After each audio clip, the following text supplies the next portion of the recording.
anak-anak, hari ini kita akan bersama-sama membuat keyakinan kelas semester berapa? Semester 1. Nanti Ibu bagikan kertas, sticky note, nanti anak-anak tulis apa yang anak-anak inginkan di kelas kita. Ingin kelas seperti apa ya? Nanti ditulis. Setelah anak-anak menulis, nanti anak-anak tempelkan di kertas itu ya, keyakinan kelas 1. Paham? Paham. Baik, Ibu bagikan ya.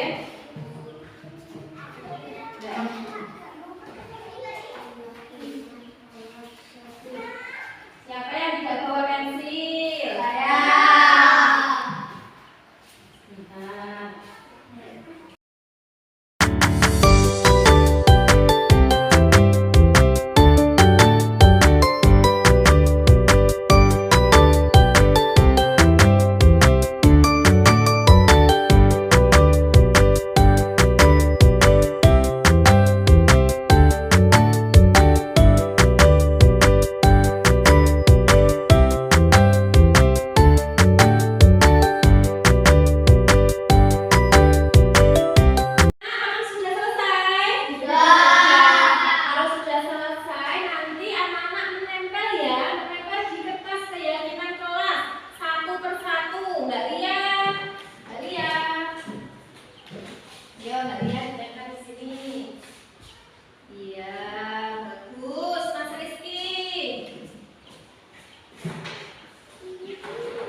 Sebentar.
Jujur itu berarti kita buat apa?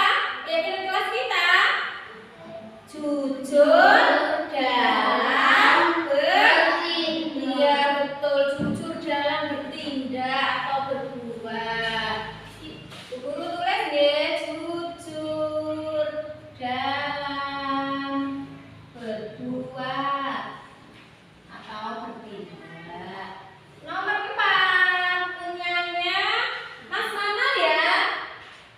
Saya ingin saling menghargai. Punyanya Mas Manal ingin saling menghargai. Jadi kita buat kesepakatan kelasnya apa ya?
ini kepada Bapak Afandi saya persilakan.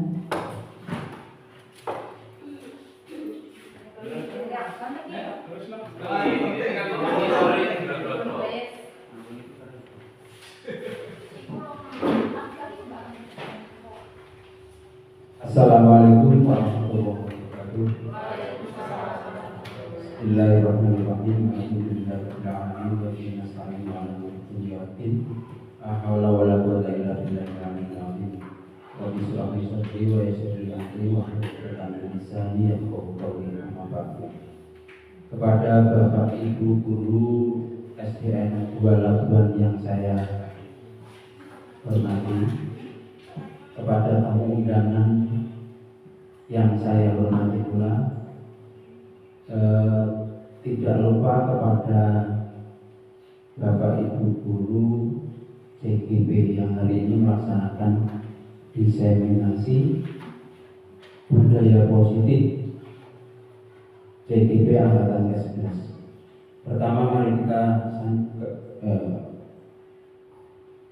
Mari kita selalu memanjatkan syukur kehadirat Allah Subhanahu wa taala karena dengan limpahannya kita diperkenankan melaksanakan diseminasi pada hari ini dengan keadaan sehat walafiat, tidak ada halangan satu apapun. Salawat serta salam mari kita sampaikan kepada beliau Nabi Muhammad SAW yang insyaallah di hari kiamat nanti kita selalu berdoa. Bapak Ibu sekalian, dalam acara sambutan hari ini, pertama saya berterima kasih atas waktunya yang diberikan kepada saya. Selanjutnya kepada Bapak Ibu guru, pada saat ini saya akan menyampaikan beberapa hal yang berkaitan dengan CGP. Nanti juga akan saya tambah dengan info-info lain. Bapak Ibu guru, kita patut bangga pada hari ini. Karena apa? Karena walaupun di pucuk gunung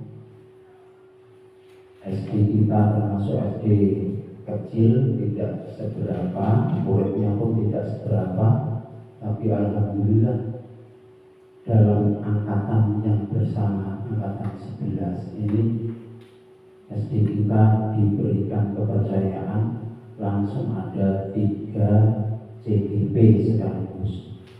Ini suatu anugerah yang luar biasa yang tidak semua sekolah bisa seperti kita.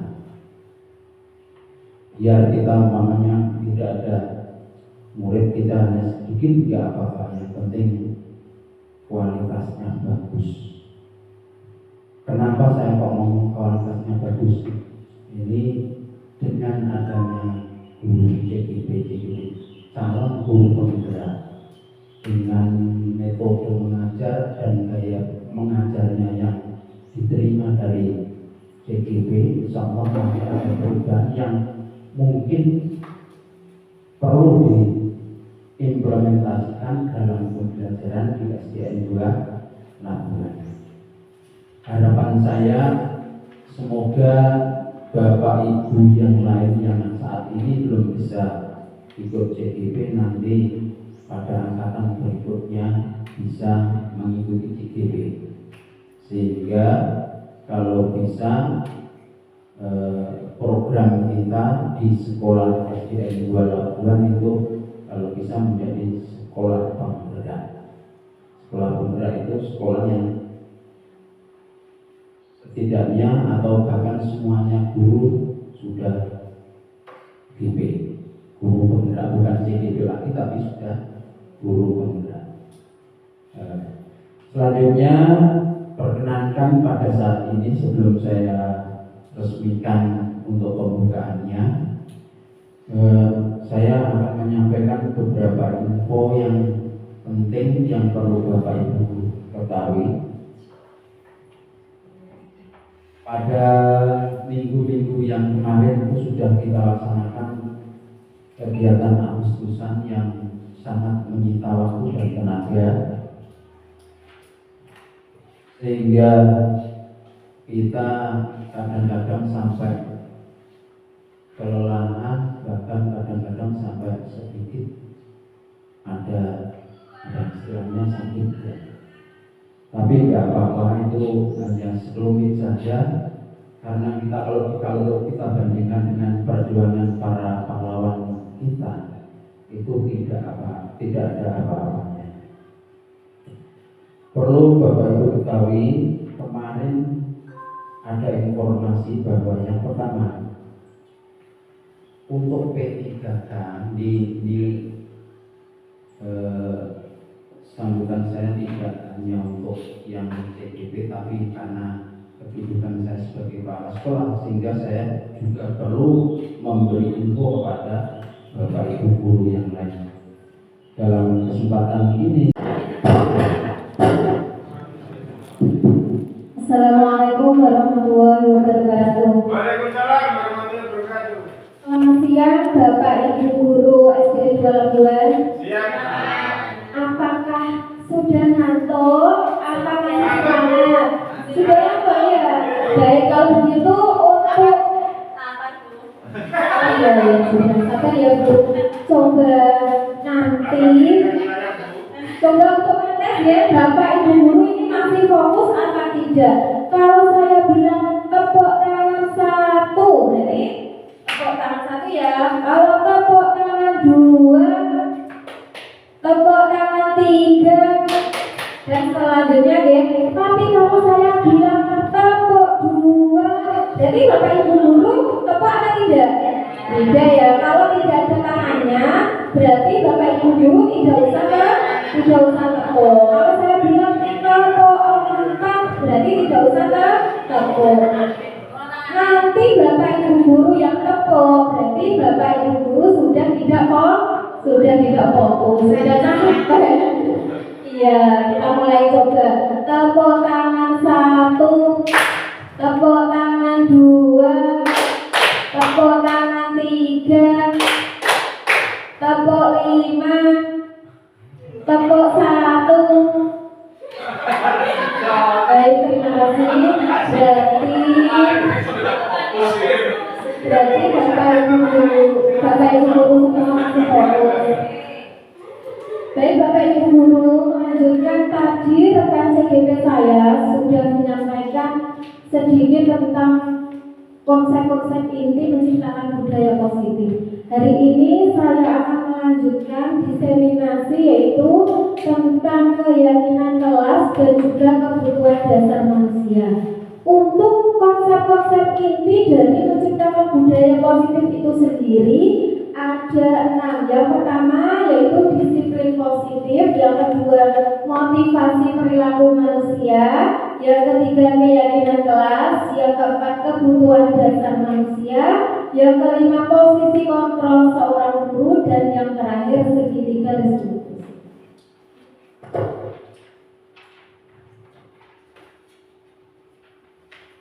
Sambil mengambil tidak apa-apa Bapak Ibu, kita santai saja.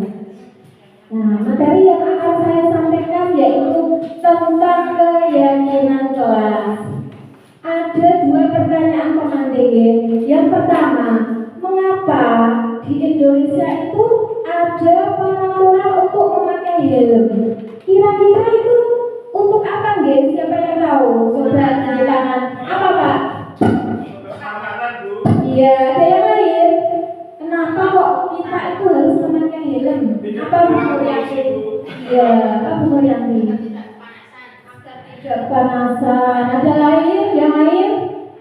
Ayo bongkar, bongkar. Iya, agar tidak kecelakaan.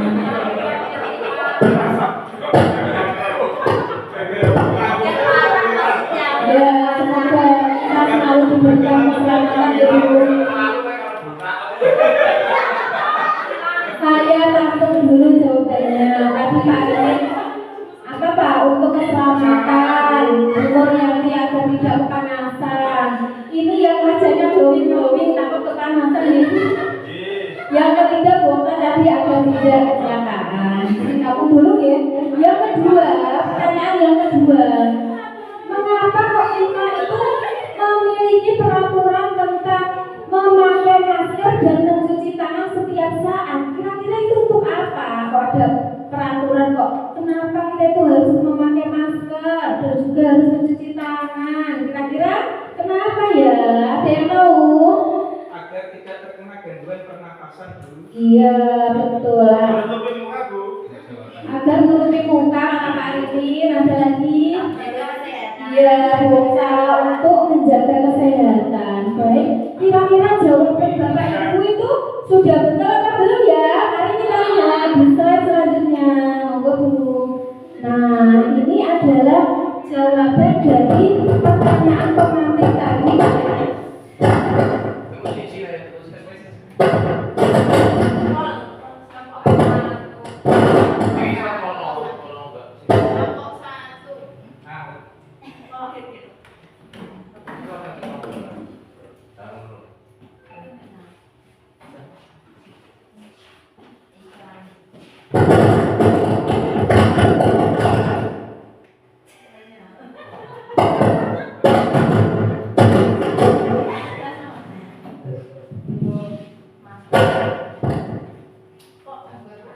Mohon maaf ya, kita karena ada gangguan teknis. Selanjutnya ini adalah jawaban dari kata apa itu tadi pertanyaan pemantik tadi ya. Tadi ada yang menjawab untuk keselamatan, atau untuk kesehatan. Nah, kata keselamatan atau kesehatan itulah yang disebut dengan keyakinan. Karena kita itu meyakini bahwa dalam kita yang berkendara memakai helm adalah untuk keselamatan kita sendiri, dan juga memakai masker itu kita yakini adalah untuk kesehatan. Lanjut dulu. Nah, coba sekarang saya mau bertanya kepada Bapak Ibu ya. Keyakinan kelas itu apakah sama dengan peraturan kelas? Ayo, siapa yang bisa tunjuk jari? Siapa? Ayo, Bu Rianti. Beda. Ayo, ada lagi? Ada lagi Pak Rimin? Sama, Bu. Sama. Coba Bu Rianti, bedanya di mana nggih? Ayo Kemi, coba suara. Kalau keyakinan kelas itu dibuat dengan Bapak Ibu guru beserta murid. Kalau peraturan kelas itu kesepakatan guru sendiri. Bagus sekali. Coba Pak Arifin, maju Pak.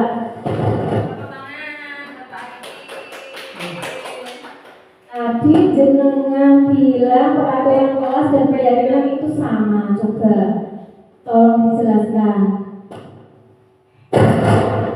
Iya, Bu. Kalau keyakinan kelas itu dibuat sama anak yang kemudian dijadikan peraturan, Bu. Jadi sama. Ya, terima kasih. Tadi ada dua pendapat ya.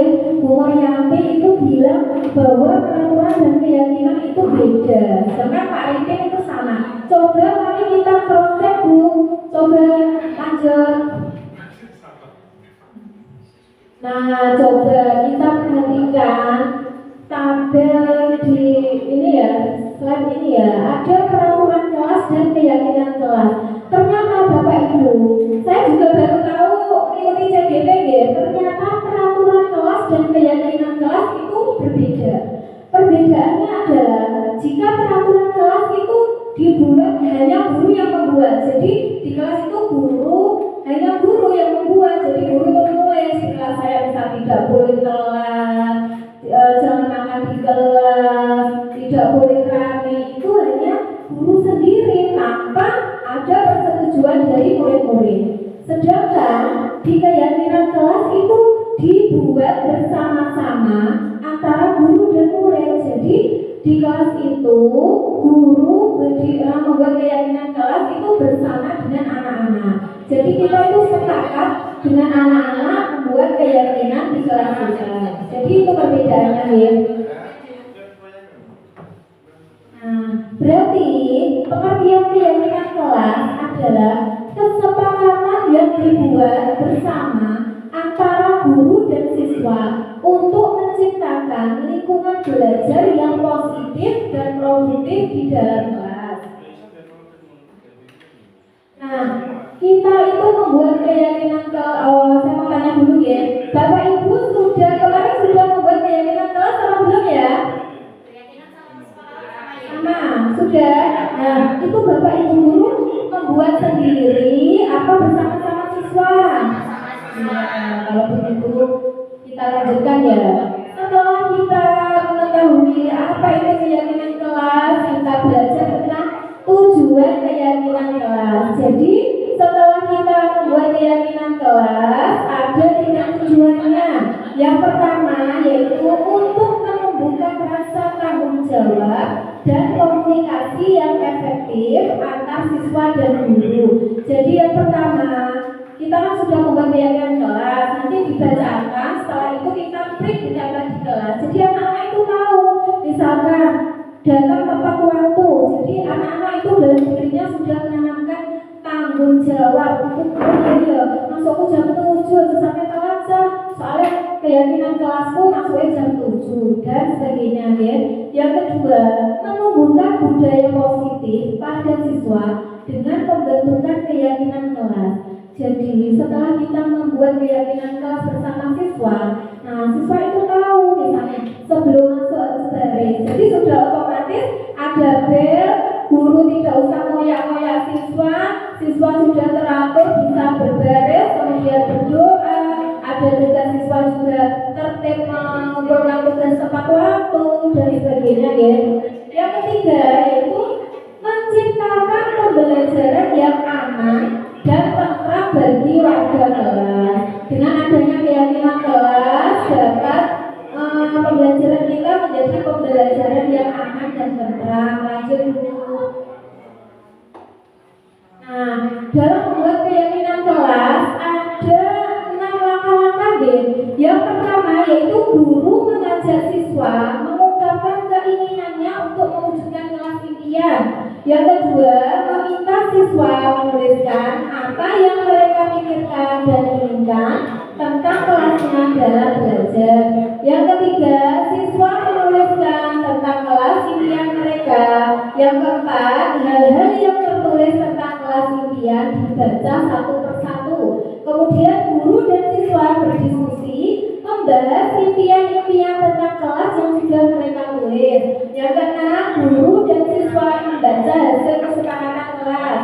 Lanjut, nah ini Bapak Ibu guru, ada sebuah video kemarin saya itu membuat keyakinan kelas bersama anak-anak. Coba Bu dikeraskan Bu suaranya. Nah seperti biasa pertama kali yaitu membuka kelas. Oh iya, maaf ya Pak, itu nggak mau dari Bu sendiri. Oke. Bapak Ibu, kemarin saya dan anak-anak itu mempraktekkan yang namanya keyakinan kelas di kelas. Coba di-play Bu videonya Bu. Nah, seperti biasa ini adalah sesi pembuka kelas ya. Nah, kita diajak menyapa siswa dulu.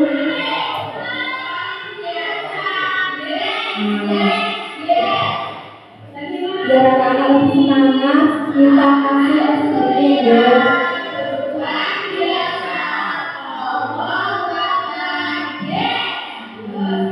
Setelah itu kita bergantian ya. Kalau untuk berdoa itu dulu memang sebenarnya SPP itu hanya ketua yang saya suruh berdoa. Ternyata itu bergantian ya berdoanya.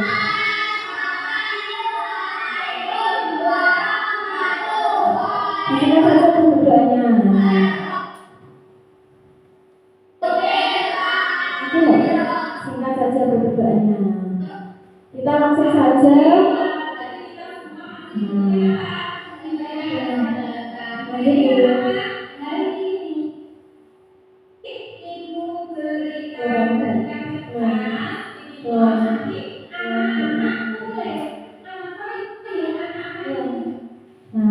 Pertama-tama kita jelaskan dulu kepada anak bahwa hari ini kita akan membuat keyakinan kelas biar anak-anak itu paham yang kelas itu apa. Nah kita kasih tahu, kita beritahu.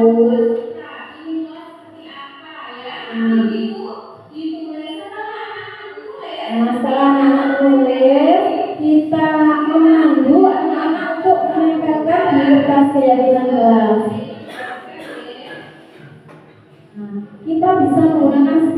note atau kalau kita tidak punya sticky note, kita bisa menggunakan kertas biasa tidak apa-apa.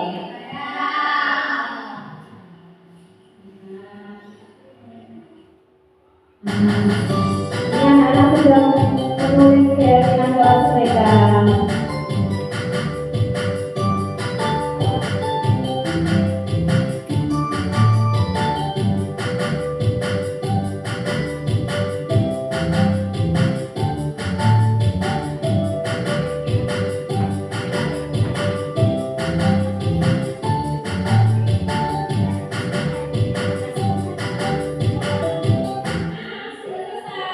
Ini sudah selesai.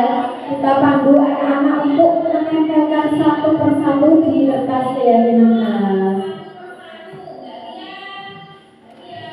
Kalau anak-anak kelas rendah itu kita harus selalu mendampingi ya Bapak Ibu, soalnya mereka juga masih butuh perhatian ekstra. Nah, kita tempelkan satu persatu bergantian. Nah, ini juga bisa membuat anak-anak itu kok aktif ya. Biasanya kalau pembelajaran pasif, kalau dibuat seperti ini, anak-anak menjadi aktif dan pengen terlibat pastinya.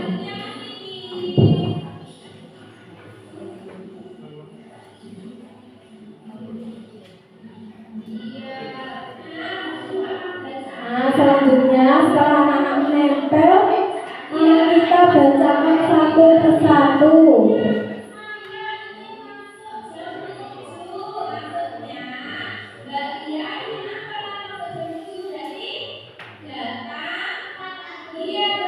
Mbak Dia menulis keyakinan kelasnya datang tepat waktu. Jadi kita tulis datang ke sekolah tepat waktu.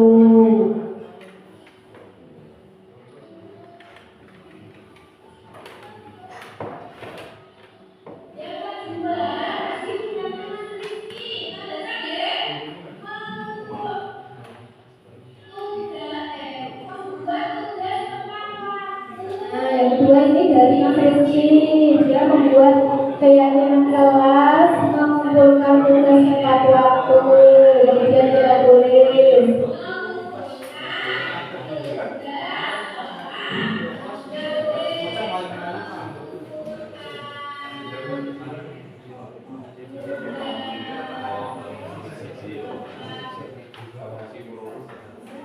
Baik Bapak Ibu, itu tadi gambaran sekilas tentang membuat keyakinan kelas kita. Bukan hanya guru kelas Pak ternyata yang harus membuat keyakinan kelas. Guru mater juga boleh Bu buat. Nanti misalkan Bu Sari ngajar di kelas 1, nanti Bu Sari buat saja dengan anak-anak ya. Nanti saya kasih tempat khusus untuk menempelkan keyakinan kelas guru PJOK. Itu juga dengan guru agama. Nanti bisa juga buat ya Bu. Nanti saya sediakan tempatnya Bu. Keyakinan kelas guru apa Pak? Oh obat itu Pak, ya enggak dong. Kan guru maternya hanya 2. Nah nanti yang guru kelas kita tempel di tengah, sampingnya guru PJOK dan sampingnya guru agama. Kan beda-beda Pak. Misalnya waktu keyakinan kelas terus guru TK kan banyak Bu. kalau di CDS di sini itu kan tidak ada Pak ya. Beda lagi kalau di SMP dan di SMA ya. Kalau misalnya guru PJOK kan mungkin bisa ada sebuah keyakinan misalnya harus memakai apa Bu, memakai pakaian olahraga, itu kan bisa dibuat keyakinan. Kalau guru agama Bu ini misalkan harus memakai jilbab atau harus memakai topi, bisa ya. Oh iya, maksudnya peci. Nah, ini dari hasil video tadi. Nah, ini adalah keyakinan kelas 1 yang saya buat dengan anak-anak kemarin. Yang pertama yaitu tentang disiplin waktu. Dia datanglah tepat waktu. Jadi anak-anak saya kasih tahu bahwa sekolah kita itu jam 7 sudah masuk anak-anak. Jadi anak-anak sebelum jam 7 usahakan sudah datang ke sekolah. Alhamdulillah Bapak Ibu, di kelas 1 itu tidak pernah ada anak yang terlambat.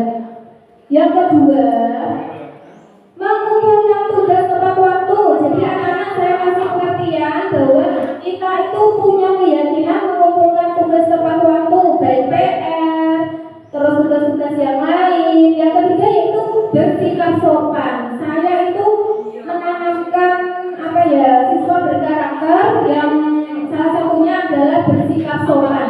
Sopan terhadap guru, sopan terhadap temannya.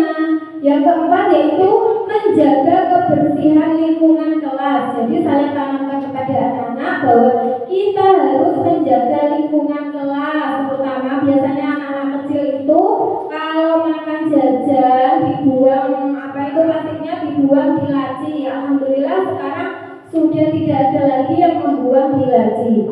Yang kelima yaitu bersikap jujur. Bersikap jujur itu bisa kita terapkan dalam pengerjaan ulangan, kita tanamkan bahwa kita harus bersikap jujur, tidak boleh mencontek. Yang terakhir itu penampilan rapi. Jadi kelas 1 kita biasakan penampilannya harus rapi, seragam harus masuk, harus pakai atribut lengkap dan lain-lain. Itulah materi tentang keyakinan kelas Bapak Ibu. Saya harap semoga kita semua dapat menerapkan keyakinan kelas di kelas masing-masing. Untuk materi selanjutnya yaitu tentang kebutuhan dasar manusia. Coba Bapak Ibu guru kita amati diagram di slide kita, ya. Diagramnya itu tentang kebutuhan dasar manusia, ya. Yang pertama ada kebutuhan bertahan hidup, terus kasih sayang, penguasaan, kesenangan, dan yang terakhir kebebasan. Coba sekarang saya mau tanya, siapa yang tahu kebutuhan bertahan hidup itu yang seperti apa? Coba angkat tangan, ayo Bunda. Apa Bu? Ya, makan. Ada lagi? Minum. Ada lagi? Pakaian. Ya, betul sekali. Lanjut kebutuhan kasih sayang. Ayo Bumut Mainah. Apa Bumut Mainah? Bumut. Kebutuhan kasih sayang itu apa? Apa Bumut? Kebutuhan kasih sayang itu apa? Iya, kata Bumut ingin disayangi. Selanjutnya adalah kebutuhan kebebasan. Apa itu kebutuhan kebebasan? Ayo, siapa yang bisa kebutuhan kebebasan? Oh, kata Bu Aini yang suka healing, jalan-jalan. Lalu kebutuhan kesenangan, coba kesenangan siapa yang tahu? Oh, jajan ya. Yang terakhir tentang penguasaan. Apa itu ya kira-kira kebutuhan kok ada penguasaan? Apa ya kira-kira? Siapa yang tahu? Penguasaan. Penguasaan apa? Ya. Apa kira-kira? Kok ada ya kebutuhan penguasaan? Ya, kalau begitu kebutuhan dasar manusia. Manusia itu ternyata memiliki kebutuhan dasar, ya. Saya juga baru tahu waktu ikut CGP. Ternyata manusia itu memiliki kebutuhan dasar itu ada 5. Yang sebenarnya itu harus terpenuhi semua. Kalau ada salah satu saja, misalnya kebutuhan kasih sayang, ya. Misal. Tadi kan ada 5 kebutuhan dasar. Misal salah satu saja tidak bisa terpenuhi, misalnya bumut kok tidak terpenuhi dalam kebutuhan kasih sayang, apa yang terjadi? Nah, bisa saja cari kasih sayang dari yang lain. Ya, lanjut dulu. Itu hanya perumpamaan saja. Nah, ini tadi adalah kebutuhan bertahan hidup. Kebutuhan bertahan hidup itu bersifat fisiologis dan juga biologis. Kalau fisiologis itu tadi seperti yang disebutkan Bu Okta dan Bu Aini, betul, yaitu makanan, minuman, pakaian, dan juga tempat tinggal. Kesehatan juga termasuk. Kalau biologis itu adalah kebutuhan perasaan. Coba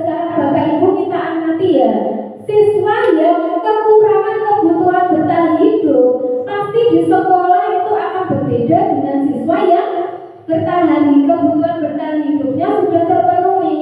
Misal seperti maaf ya, anak yatim itu pasti akan berbeda dengan anak yang masih mempunyai orang tua lengkap. Bisa saja mereka kekurangan dalam makanan, tidak punya rumah, itu pasti akan berbeda. Nah, saya dulu itu waktu ngajar kelas 2 itu pernah menjumpai seorang murid Bapak Ibu. Nah, murid tersebut tuh saya kasih pembelajaran model apa saja itu, dia tidak mau diam. Dia itu kesana kemari mencari perhatian. Nah, saya usul, ternyata dia itu broken home, anak broken home. Dia itu ibu bapaknya sudah bercerai, dia itu tinggal bersama ibunya. Nah, ternyata ibunya itu malah merantau, dia dititipkan mbahnya. Nah, itu mungkin dia itu kekurangan untuk kebutuhan bertahan hidup. Bisa saja dia itu kebutuhan biologisnya, merasa amannya itu kurang karena tidak didampingi oleh orang tuanya. Jadi dia di sekolah itu mencari-cari perhatian ibu gurunya. Nah, yang kedua adalah kebutuhan kasih sayang dan rasa diterima. Kebutuhan untuk disayangi dan diterima merupakan kebutuhan akan hubungan dan koneksi sosial. Kebutuhan untuk memberi dan menerima kasih sayang dan kebutuhan untuk merasa menjadi bagian dari kelompok. Coba Bapak Ibu guru ya, kalau misalnya kita mengajar di kelas SD, di sekolah SD, terutama di kelas rendah, kalau ada anak yang bandel atau nakal, itu jangan dulu dimarahi Bapak Ibu ya. Kita bisa melakukan pendekatan sedikit demi sedikit. Kira-kira anak ini tuh kekurangan kebutuhan apa ya? Bisa saja dia itu nakal atau bandel, dia itu kekurangan kebutuhan kasih sayang. Nah, kita dekati, kita perhalus, kita tanya itu kenapa kamu kok nakal sekali, itu ada apa, kok suka ganggu temannya, itu ada apa. Nah, nanti dia pasti akan bercerita, aku ibu kan ibuku. Nah, seperti kemarin Rizky itu kan malas, setiap mengerjakan tugas itu malas, tidak semangat, suka mengganggu temannya. Nah, saya dekati, saya tanya, saya korek-korek. Nah, ternyata dia itu rindu sekali dengan ibunya. Kebetulan dia itu anak broken home Bapak Ibu. Jadi Rizky ini kekurangan kasih sayang dari ibunya. Coba Bapak Ibu, wong kita saja ya, kita sebagai orang tua ini masih membutuhkan kasih sayang dari orang tua kita ya. Apalagi seorang anak yang mungkin melihat teman-temannya itu masih didampingi orang tuanya, sekolah masih diantar, dia sudah jauh dari ibunya, jauh dari ayahnya. Pasti di sekolah dia itu akan mencari-cari perhatian dari gurunya. Dia itu pasti kepengen disayangi gurunya. Nah, maka dari itu kita kalau ada anak yang bandel, ada anak yang nakal, jangan langsung dimarahin ya. Kita bisa telusuri dulu anak ini kenapa, kok anak ini seperti ini ya. Lanjut Bu. Nomor 3 yaitu kebutuhan kebebasan. Anak-anak dengan kebutuhan kebebasan yang tinggi menginginkan pilihan. Mereka perlu banyak bergerak, suka mencoba-coba, tidak terlalu terpengaruh dengan orang lain, dan mereka suka mencoba hal-hal yang baru dan menarik. Coba di kelas Bapak Ibu ada tidak anak yang kalau pembelajaran tidak mau diam? Ada tidak? Ada ya, pasti ada. Mungkin mereka itu kebutuhan kebebasannya belum terpenuhi, jadi mereka itu suka bebas. Mereka belajar pun juga suka bebas dengan cara yang bebas, kesana kemari. Kalau mereka ada baru, mereka pasti suka. Itu pasti di setiap kelas itu pasti ada. Jadi mereka mungkin di rumah dikekang orang tuanya, tidak boleh main. Nah, itu pasti mungkin ada. Dulu saya itu sebelum ikut CGP ya Bu, anak saya itu saya kekang, tidak boleh keluar rumah, harus jam segini harus TPA, malam harus belajar. Nah, setelah saya ikut CGP, mempelajari tentang filosofi KHD. Nah, saya itu merasa tertampar sekali. Soalnya anak-anak itu pasti punya keunikan sendiri-sendiri. Kalau misalnya anak saya tidak mau belajar, mungkin dia itu punya bakat yang lain, misalnya menggambar, menyanyi. Nah, saya sudah amati. Ternyata anak saya ini sepertinya kok bakatnya di seni. Soalnya kalau di rumah itu kok suka goyang-goyang, suka menari sendiri. Tapi kalau disuruh belajar itu tidak mau, malah menangis. Nah, setelah saya ikut CGP ini, saya bebaskan anak saya sudah tidak mengekang. Mau belajar ya ayo belajar, tidak mau belajar ya sudah, kamu mau apa? Aku mau menggambar, ya sudah menggambar, tidak apa-apa. Nah, lanjut. Yang selanjutnya yaitu kebutuhan kesenangan. Kebutuhan kesenangan ini yaitu kebutuhan untuk mencari kesenangan, bermain dan tertawa. Di kelas Bapak Ibu mungkin ada ya anak-anak yang ceria sekali, suka guyon, suka tertawa, pasti ada ya Bu ya. Mereka berarti di rumah mungkin kebutuhan kesenangannya belum terpenuhi, jadi mereka itu kayak meluapkan di sekolahan itu. Pokoknya aku di sekolah aku pengen mencari kesenangan, aku pengen guyon, pengen apa. Nah itu aja tuh. Nah ini tadi yang banyak Bapak Ibu guru bertanya, penguasaan itu apa? Kebutuhan penguasaan. Penguasaan yaitu keinginan untuk dianggap berharga, kekuatan untuk mencapai sesuatu, diakui atas prestasi dan keterampilan, kemudian yang terakhir didengarkan dan memiliki harga diri. Nah, sebetulnya anak-anakku juga ingin itu, ingin dianggap berharga, pokoknya ingin dihargai. Aku kepengen dianggap guru pintar, mungkin dia di rumah tidak pernah diberikan apresiasi kepada orang tuanya, ya. Jadi kita sebagai guru di kelas itu kalau ada anak yang bisa kita beri apresiasi walaupun dengan oh ya kamu pintar, bagus, tepuk tangan. Nah itu ya. Nah demikian pemaparan dari saya. Terima kasih atas waktunya Bapak Ibu. Sekarang saya serahkan kepada CGP yang ketiga yaitu Ibu Siti Mukmainah. Monggo Ibu Siti Mukmainah. Wassalamualaikum warahmatullahi